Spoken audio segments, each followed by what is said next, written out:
Bismillahirrahmanirrahim. Assalamualaikum warahmatullahi wabarakatuh.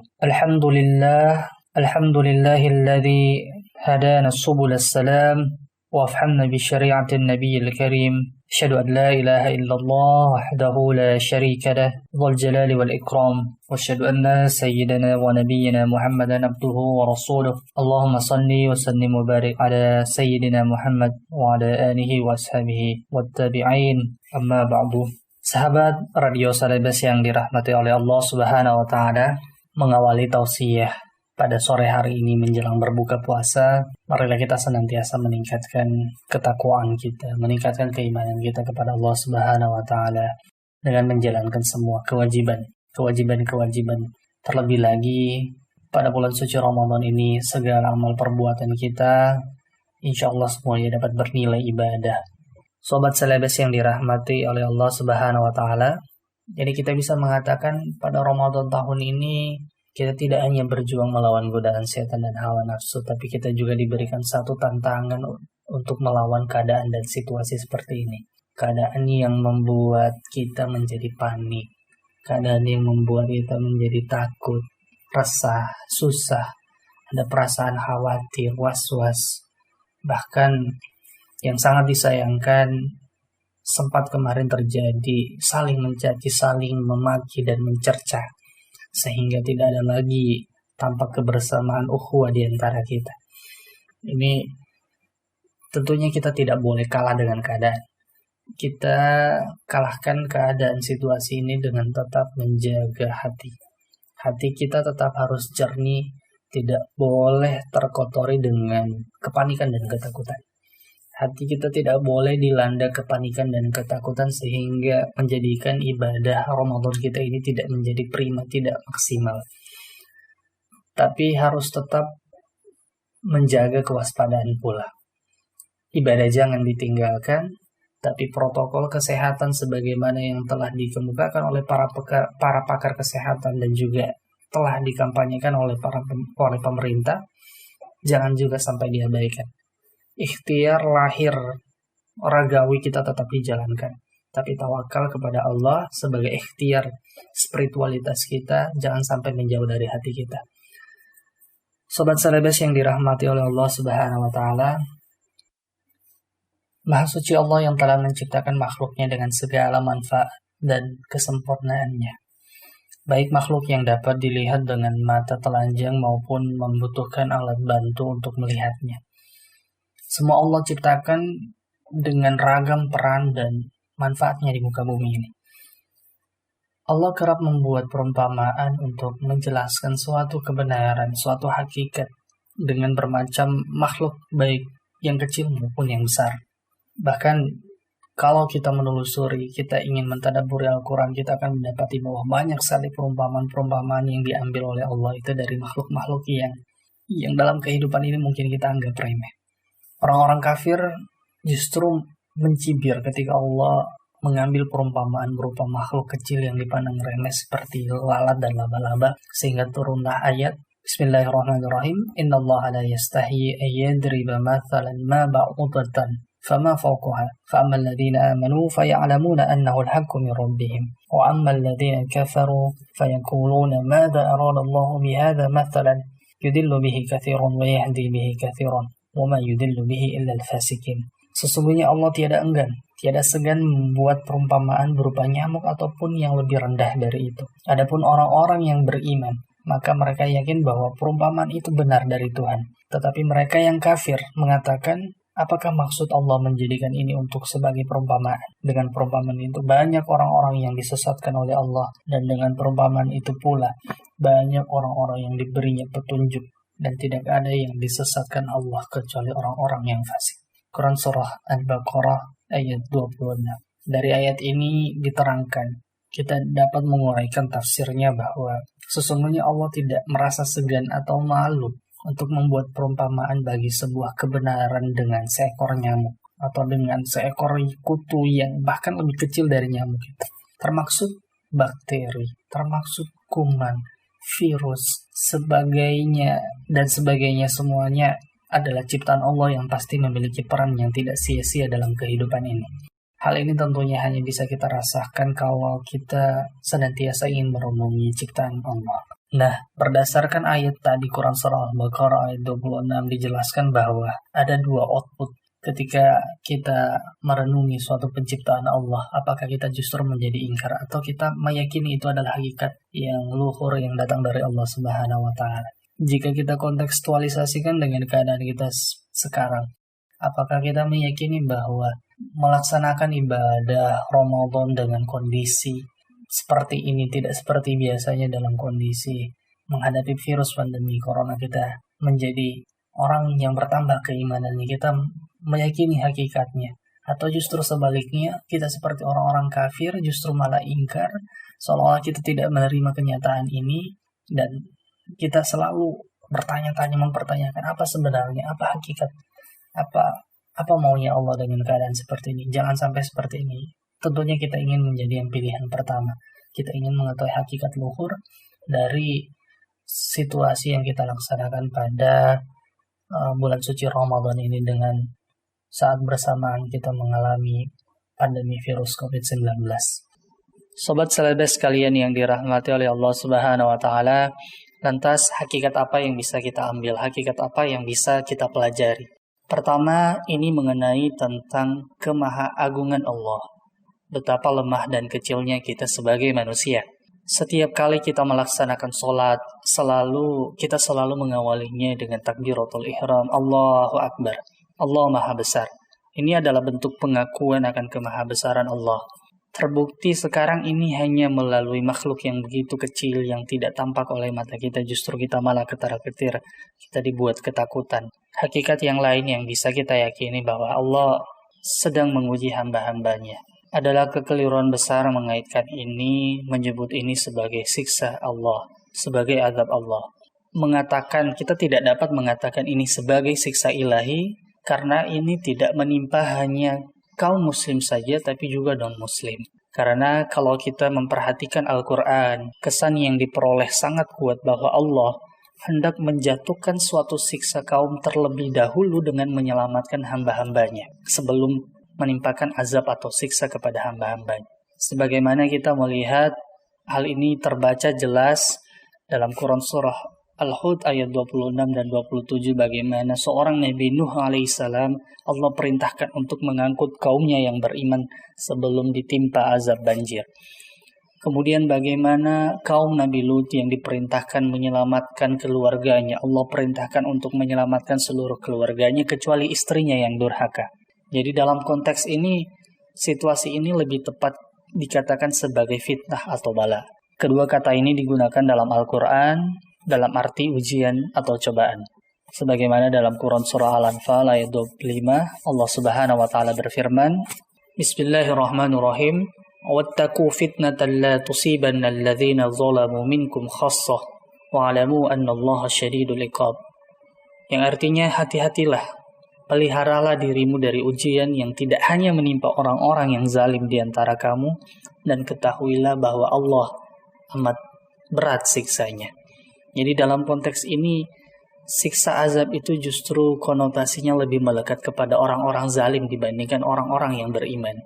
Bagaimana mungkin Allah hendak menyiksa umat-umatnya yang begitu mencintainya, yang tiap malam melakukan tadarus Al-Quran, yang tiap malam melakukan qiyamul lail, terlebih lagi di bulan suci Ramadan ini. Maka kesadaran utama, kesadaran yang mendasar bahwa ujian itu adalah konsekuensi dari kehidupan. Tidak ada manusia yang terlepas, tidak ada manusia yang tidak pernah diuji. Semua manusia mengalaminya. Hanya ada dua hasil dari ujian, tentunya ada orang yang sukses dan ada orang yang gagal. Al-Quran menyebutnya sebagai orang-orang sukses itu dengan ahsanu amala, orang-orang yang lebih baik amalnya. Kemudian tentunya pemahaman terbalik dari ayat ini menjadi orang-orang ingkar atau su amala. Tentunya kita ingin menjadi orang yang ahsanu amala, yang berhasil keluar dari ujian. Alladzi khalaqal mauta wal hayata liyabluwakum ayyukum ahsanu amala wa huwal azizul ghafur. Dialah Allah yang menjadikan mati dan hidup supaya Dia menguji kamu, siapa di antara kamu yang lebih baik amalnya, dan Dia Maha Perkasa lagi Maha Pengampun. Quran Surah Al-Mulk ayat 2. Sobat Selebes yang dirahmati oleh Allah Subhanahu wa Ta'ala, berbahagialah seseorang yang mendapati Ramadan lalu dosa-dosanya diampuni oleh Allah karena berbagai kebaikan, karena berbagai ketaatan yang dilakukan selama bulan Ramadan. Sebaliknya, justru sangatlah merugi orang-orang yang diberikan kesempatan oleh Allah untuk memperbanyak ibadah di bulan Ramadan, namun kesempatan itu sia-sia. Kesempatan emas itu tidak dimanfaatkan sebaik-baiknya. Rasulullah Shallallahu Alaihi Wasallam bersabda, "Bu'dan liman adraka Ramadan, lam yughfar lahu fih." Maknanya, sungguh merugi orang-orang yang mendapati bulan Ramadan tapi tidak diampuni dosanya. Hadis riwayat At-Tabrani. Oleh karena itu, renungan yang mungkin bisa kita pahami hakikatnya dalam menjalani Ramadan kali ini. Terlebih, sekarang kita telah memasuki 10 kedua, fase di mana Allah mengobral, Allah memberikan segala ampun kepada hamba-hambanya yang betul-betul tulus menjalankan dengan penuh keimanan dan harapan mendapatkan pahala iman dan wahtisaban. Oleh karena itu, Sobat Selebes sekalian, marilah kita memanfaatkan waktu selama Ramadan ini sebaik-baiknya. Kita isi dengan berbagai ibadah dan kebaikan. Bisa jadi ini adalah Ramadan yang terakhir. Mungkin kita akan berpisah selamanya dengan Ramadan. Tidak dalam keadaan sehat, kita tidak mengetahuinya dalam keadaan muda, kita tidak dapat menunda kematian.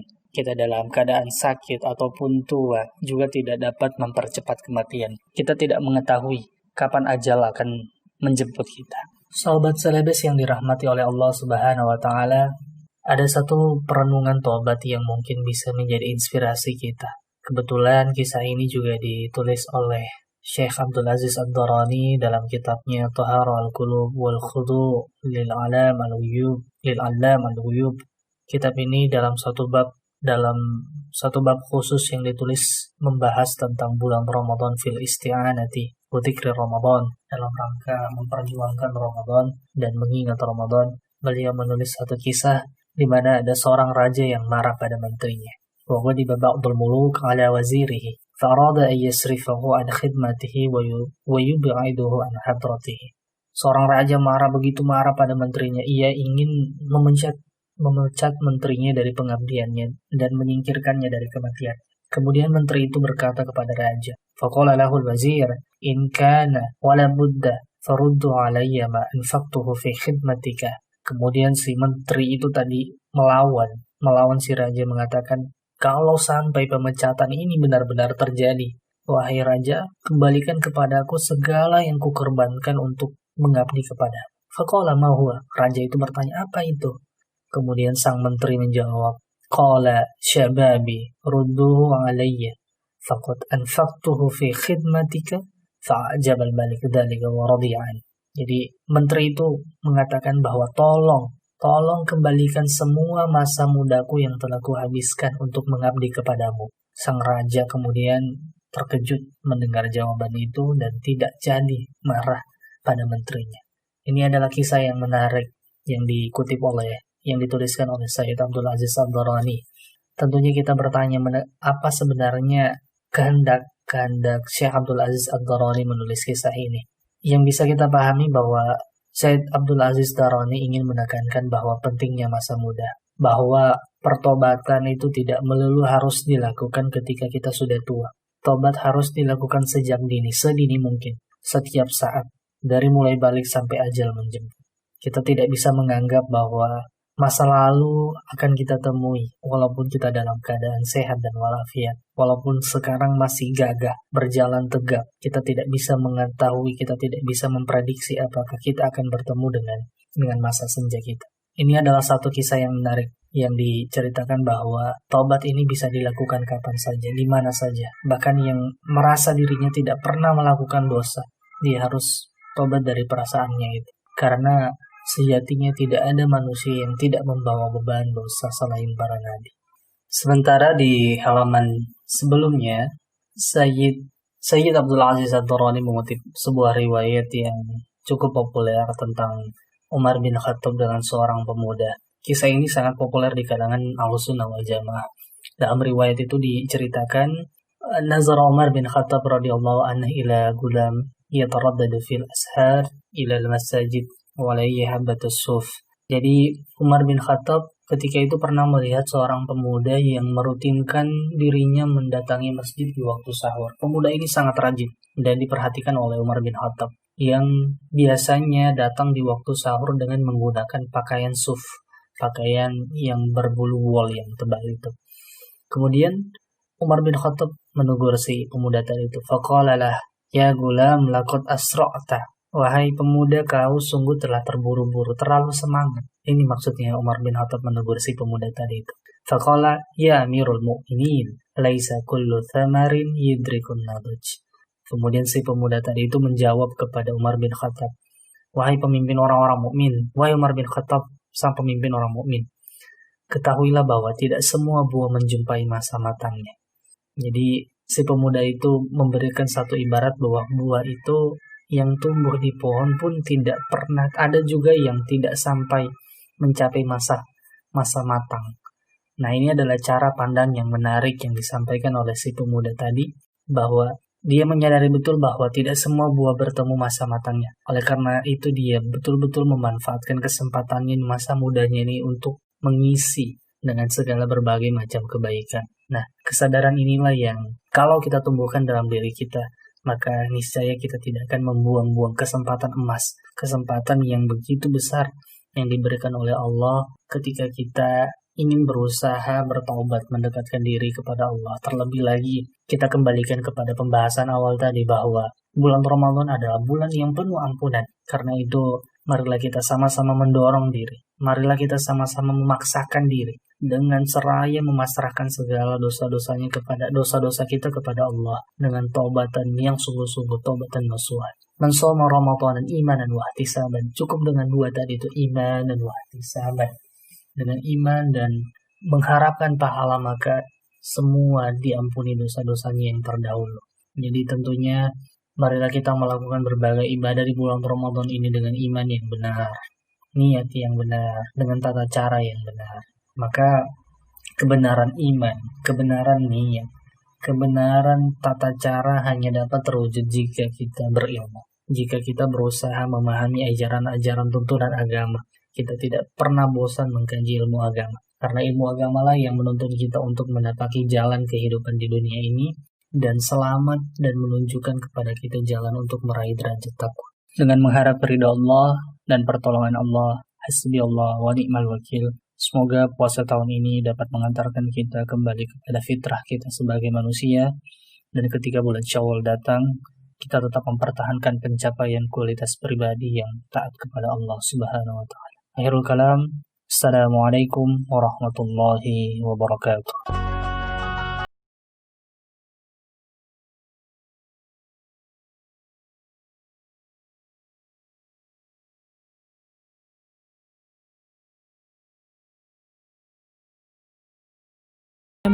dan LPU Go Giro.